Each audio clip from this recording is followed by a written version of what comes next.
All right, guys, this is question 96 from homework a couple nights ago, and it's a squeeze theorem problem. And what they were asking you to do is they're asking you to find the limit as x approaches a. It's, the limit as x approaches c of f of x.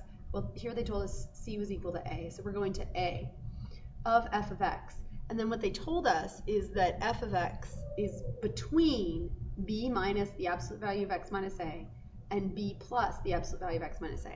And they told us this stuff. They told us these two functions, and that f of x is between them because they expect us to use the squeeze theorem. And if they expect us to use the squeeze theorem, and what they expect us to do is to find the limit of each of these functions and then confirm that it's the same. And that will tell us the limit of f of x. So again, the standard formula is the limit as x approaches c, but here they told us instead of c we're using a. So you're looking at the limit as x approaches a of b minus the absolute value of x minus a.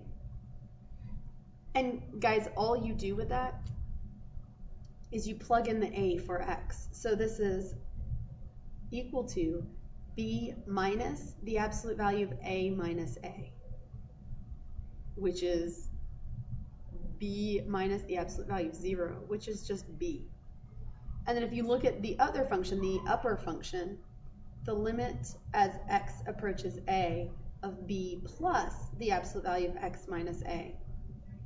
And that's b minus, again, the absolute, or I'm sorry, plus the absolute value of a minus a, which is just b plus the absolute value of 0, which is just b. And this is a squeeze theorem, right? And so what we did is we found that the lower function and the upper function have the same limit, which means that that's the limit of f of x. So the limit as x approaches a of f of x is b. And if we're going to write our sentence about justification, like the way we justify it, remember that you say the limit as x approaches a of f of x is b because b minus the absolute value of x minus a is less than or equal to f of x is less than or equal to b plus the absolute value of x minus a, and